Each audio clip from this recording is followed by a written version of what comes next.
سلام، چطورین بچه‌ها؟ سلام، من زهرا هستم. منم علیم با رابطه شو، چنلی که قصد داریم رابطه‌هاتون رو بچه‌ها بهتر و بهتر کنیم. با دوست صمیمی زندگیم، پارتنرم، همسرم، دوستم زهرا، منم علی هستم. با کانال رابطه شو. ما تصمیم گرفتیم که به یه رابطه نسبتاً خوبی با هم رسیدیم.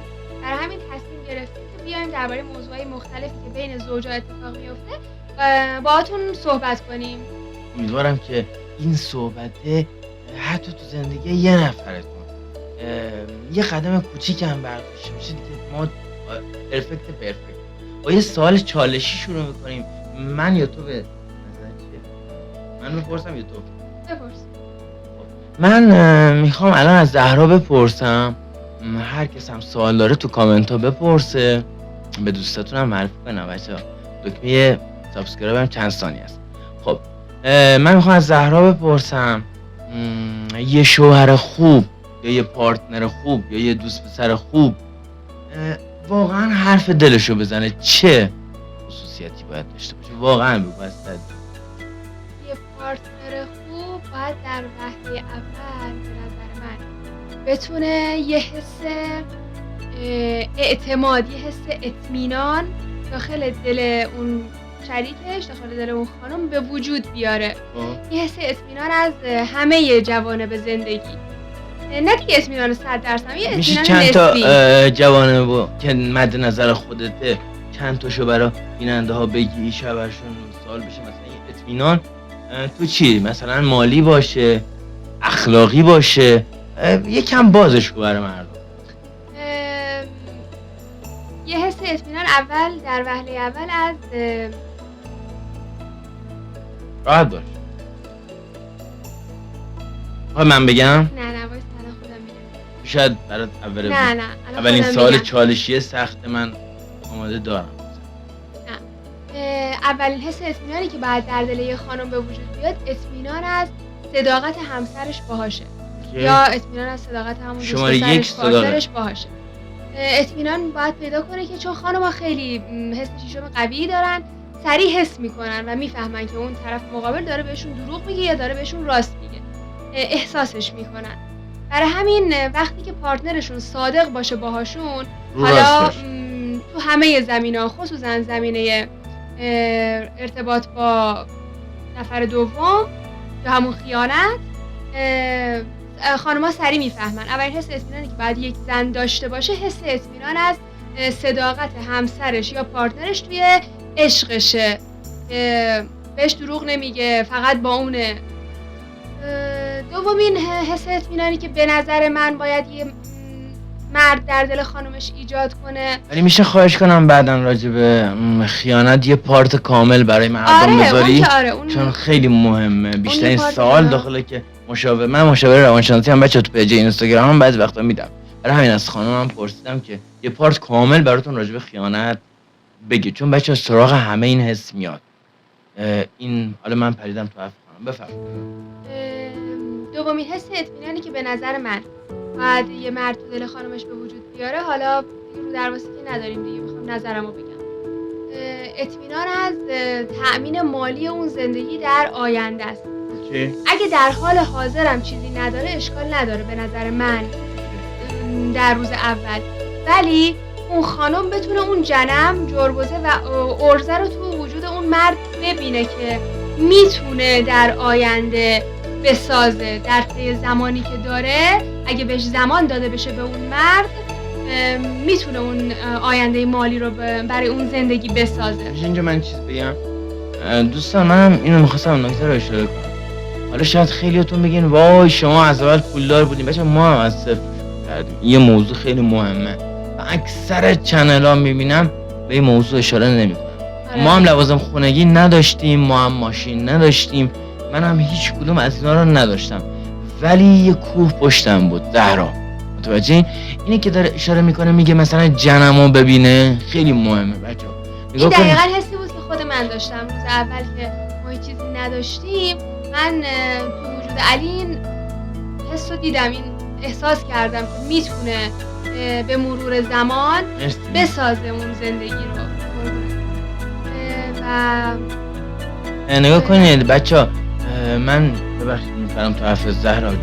نگاه کن زهرا به نکته خیلی خوبی اشاره کرد. شما حتی اگر پارتنرت هم این سواد رابطه‌ای، ببین بچه بهتون بر نخوره ها، این کانال اسمش روش رابطه شو، یعنی نمایش یک رابطه‌ای که اصلا تو ایران راجبش صحبت نشده. خیلی مهمه بچه. دیگه حالا من این ویدیو این کلیپ رو خلاصه میکنم به اخلاقیات. بعضی سواد اخلاقی اینو ندارم، مثلا ببینه حتی ببینه، شما میتونی راهنماییش کنی، میتونی کلیپ منو برش پخش که نگاه کن ببین که من دارم میرم صبح تا مثلا عصر یه رستوران کار میکنم، مثلا حتی به قول شایع تی میکشم متوجهی، ولی در آینده یه شیر میشم، یادم گنده میشم کنار تو متوجهی، و عصر هم میرم اسنپ. اگر واقعا شما داری این دوتا کارو کنار هم انجام میدی، اون پارتنرت نمیبینه، پارتنرت کوره. حالا دو طرف هست ها. یه وقتی من الان یکی رو میشناسم تو همین نزدیک خونه خودمون با فروشنده شیرازی هست، اسم نمیبرم مثلا خانوم کار میکنه صندوق داره، آقا هم یک جای کار میکنه، هنوزم ازدواج نکرده، تازه گمون کنم نامزادی. حالا ما شیرازی ها میگه مثلا رفته طرف خواستگاری دیگه، پدر مادر اجازه دادن، شروع کردن جنگیدن. یه روزایی ما هم حس داشتیم هیچی نمیشیم. من و زهرا، مگه زهرا یه روزایی من گریه نمیکردم؟ آره. تو هم گریه نمیکردی؟ واقعا یه روزایی ما هم حس میکردیم گریه میکردیم، واقعا چه تلاش میکنیم هیچی نمیشه. ببینید بچه مثل یوتیوبه، یه دفعه یه تلاش مستمر، کتاب اثر مرکب به این اشاره میکنه. حالا میتونی تو هم یه سوال کنی ببندیمش کلیپو؟ واسه سومین چهارمیش هم بگم. بگو دیگه ببند. سومین عاملی که باعث میشه یه زن احساس خوشبختی کنه به نظر من اطمینان پیدا کردن از اینه که همسرش همراه باهاش تو زندگی، همراهیش میکنه تو تصمیمایی که میگیره، تشویقش میکنه، بهش میگه برو جلو، آفرین تو میتونی. نه همسری که سرکوبگر باشه، نه حالا میخوای برای چی میخوای این کارو کنی، این برای چیته، اون برای چیته، نمیخواد توی این موضوع بری جلو، حالا بشین بچه داری تو کن، بشین تو خونه ظرفاتو بشور. نه، مردیه که تشویق کنه، مرد تشویقگر، مرد حمایتگر. سومین موضوع برای زنم صرف میکنه. آفرین. لطفاً برای خانم‌ها بیشتر اشاره کنین، چون خانمایی که تو خونه نشستین فکر میکنین که کار بیرون راحته. نگاه کن الان دلار 84,000 تومان با تو صحبت میکنم، ما به روز گفتم میخوام چنلمون خاص باشه، به چه مضمون، به چه موضوعی خاص باشه، خاص بودنش، اسپیشال بودنش به اینه. دم علی زیا هم گرم که همه رو دعوت میکنه، حالا ما هم سعی میکنیم دعوت کنیم انشالله. ولی نگاه کنید بچه ها، میخوایم حقیقت رو بریزیم رو میز. بچه یه سالی کردی میتونم بیشتر براتون با خانوما، اون موضوع خیانت بمونه. بعد خانوما خواهش میکنم به مردتون قول شایع یه چیزتونه که بهم میگه شیر، بچه حتی اگه تی میکشی بده من اینو بگم بهش ختمش کنم به این موضوع. خانمایی که تو خونه نشستین، حتی اگه شوهرتون ظرفشور یک رستورانه، بهش بگو من ایمان دارم که تو موفق میشی. زن خوب فرمان بر پارسا کند، مرد درویش را پادشاه. اینه سعدی بزرگیه. بگو از نه الان اینو گفتی یه حجمه بدی از طرف خانوما میاد طرف، چون که این درباره مردم صحبت. آره گفتم دو طرف هست، فقط زن خوب نیست، مرد خوب دو طرف هست. در کنارش و چهارمین موردی که باعث میشه که یه زن خوشبخت کنه اینه که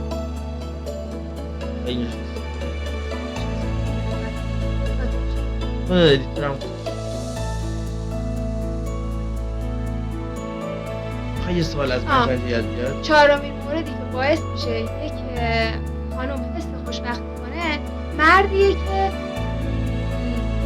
لال نباشه، مردی که لال نباشه، زیبایی‌های زنش رو ببینه، فداکاری‌ها و ایثارهایی که زنش کرده رو ببینه، بگه و ازش تشکر کنه. بچه هیچ تو کم نمیشه، بگین یادش بمونه و از خانومش تعریف کنه همیشه و دفاع کنه از خانومش در برابر دیگران و تو جمع همیشه همراه خانومش. بچه بچه ننه نباشین، با آقایون هستم.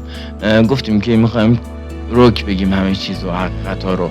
نرین تا یه چیز بین خودت و خانمت پیش میاد بذار کف دست پدر مادرت، بهش میگم بچه ننه. ما بوشهری ها بهش میگیم بوشهری شیرازی ها بهش میگیم بچه ننه، چون خودم از بوشهرم، خانمم از شیرازه، میگم بوشهری شیرازی ها. نگاه کن بچه ننه نباشین، خیلی مهمه، خیلی مهمه برای پیشرفتتون، برای خوشبختیتون شما رو دو، برای فیوچر، آینده روشن درخشانتون. یه چیزی گفتن راجع به آقایون ها، بگین، تعریف کنین. غرور یه چیز الکی، اصلا من خط روش میکشم. برای همسرتا، نه دیگه برای دیگرانم تمجید و تعریف کنی الکی. نگاه کن اون رابطه رو تازه خدشه دار میکنه. ولی برای خانومت بگو چقدر امروز خوشگل شده چشمات، چقدر اندامت قشنگ شده. وای انگار یه فردی هستی که هر روز داری میری باشگاه، با این که مثلا هفته یه بار میره، اصلا نمیره. با این حرفت تو باعث میشی بره باشگاه، متوجه خانومت به خودش برسه. واقعا بگو زیبا کن خودتو برای من، لاک بزن، آرایش کن، فانتزیاتو بگو به همسر. ایراد نداره، من دیگه تریبونو میسپارم به زهرا سات. حالا من میخوام از تو بپرسم. یه دونه بپرس که به مهمونی مونم. خب به نظر تو مرد خوشبخت کیه؟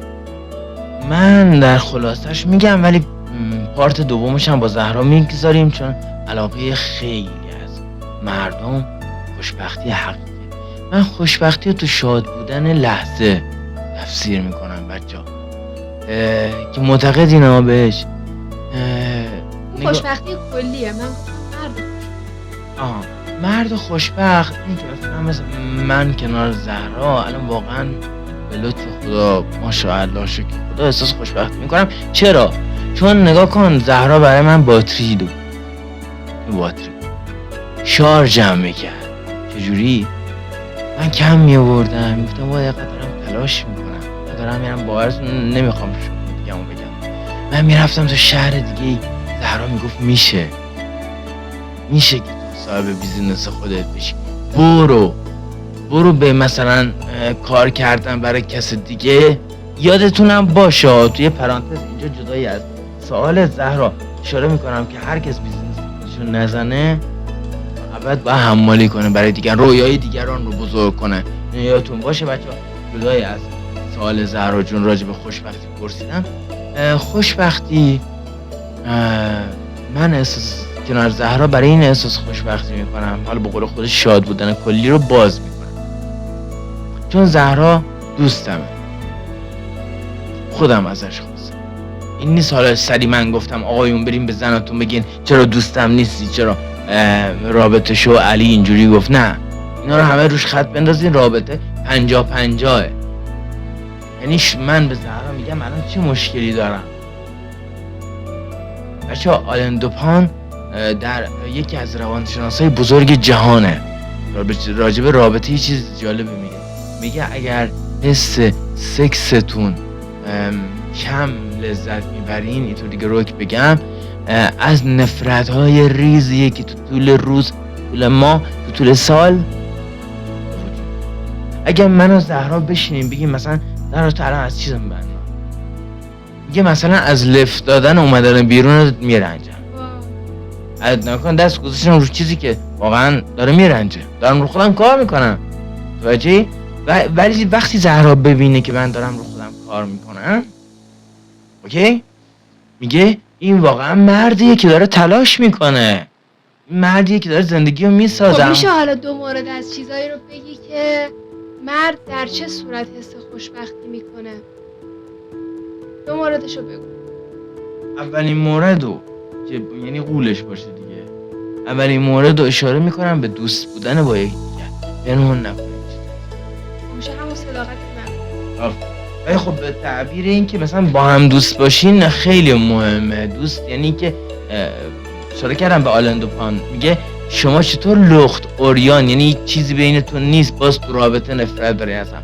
بشینی مثلا تو بگی من اولین مورد رو به این میگم مرد چجوری احساس خوشبختی میکنه که مرد به زن بگه تو بابت چی از من ناراحتی. اولش میگه هیچی،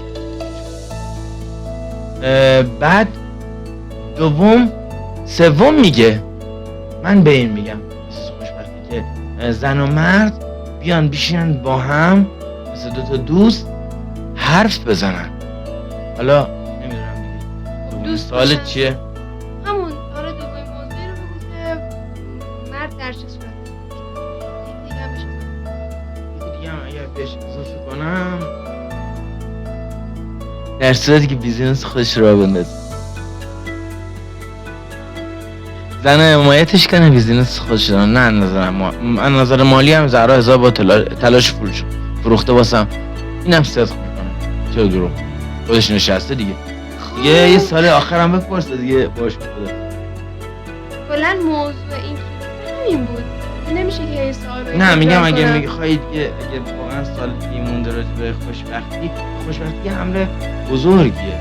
یه چیز خیلی مهمیه که تو همیشه به من میگی، واقعاً مردی که زن بهش ایمان داشته باشه. اینو اصلا نگفتی. واقعا ببخشید بچه‌ها من یادم رفت، زنی ببخشید من اینو میذارمش نظر اول. خودته ها، من نباید نظر خودتو به خودت بگم. من یادم رفت نمی‌کنم زنم شلوغه، چون ما جای دعوت بودیم بچه‌ها مهمونی، گفتم من ما مهمونی نمیریم که عرق بخورم مشروب بخورم. اینم بهتون بگم اینا زندگیو میپاشونه بچه‌ها. روز اولش خوشه، هفته دومش اونجا یک پیدا میشه که مخ ببخشید ولش کن، اون برمیگرده به یک کلیپ دیگه ای راجع به رابطه، کجا بریم کجا نریم. اون موضوع رو برای این میذارم، این موضوع تامنیلش کلیپش بخوره خوشبخت. زهرا من همیشه بهش میگفتم باور داشته باش. خانمای عزیز و آقایونی که میبینید این کلیپ رو برای همسرتون، دوست دخترتون، نامزدتون، هر کی، باباتون، مامانتون بذارید. اگر باباتون، مامانتون که الان بابا مامان من با من زندگی نمیکنن، زهرا با من، حتی مثلا اگر پدر زهرا به من ایمان نداشته باشه من ازش دوری میکنم. مامان بابای خودم بهم ایمان نداشته باشه که داره بیزینس خودم بلند شد از شهر خودم اومد اینجا، توجه خودت دارم جلو زهرا میگم. ولی قله همه اینا باور زهراست، باور یک زن به مرد. ببینید هادی چوپانم اینو میگفت، انشالله روزی برسه که قولتون بدم دعوتش کنم. باور یک زن به مرد رو پادشاه میبندمش به این شعر باز تکراری زن خوب فرمان برای پارس، مردشو پادشاه میکنه. حالا بتونیم بگیم زنی که باور داره و مردی هم که پادشاه بشه زنشو ملکه میکنه. اینو من به وضوح دیدم. دوستتون دارم، تا کلیپ بعد من باهاتون خداحافظی میکنم، بازم میسپارم به زهرا. منم دوستتون دارم، اوقات خوشی رو براتون آرزو میکنم. ما رو سابسکرایب کنید، مطمئن باشید که این کانال براتون مفید خواهد. بچه‌ها یه لایک و یه سابسکرایب و یه کامنت چند ثانیه بیشتر زمان نمیبره، ولی همتون رو دوست دارم. تمام تجربه های خودم و زهرا رو به اشتراک میذارید، رایگان به اشتراک براتون میذارید. دیگه نرید 300-400 تومن قدیم بود، اون 100 تومن 1 تومن بدید مشاور، همش چرت و پرت. دوستتون دارم، با هم دوست باشید، به هم باور داشته باشید، به هم ایمان داشته باشید که میتونید همدیگه رو بکشین. منم بهتون ایمان دارم، بهتون افتخار میکنم. ممنون از چشمای زیباتون که برای ما اختصاص دادید.